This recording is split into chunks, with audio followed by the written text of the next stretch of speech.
10 থেকে 25।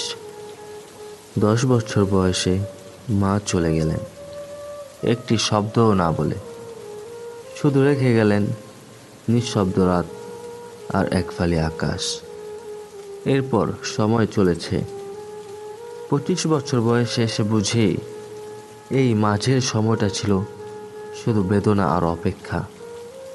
প্রিয়জন একে একে হারিয়ে গেছে, কেউ চলে গেছে চিরতরে, কেউ থেকেও নেই হয়ে গেছে।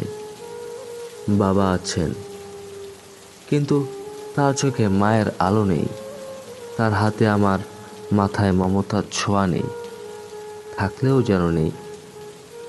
আমার পরিবার যেন এক ছায়া, যেখানে আলো নেই, শুধু স্মৃতি।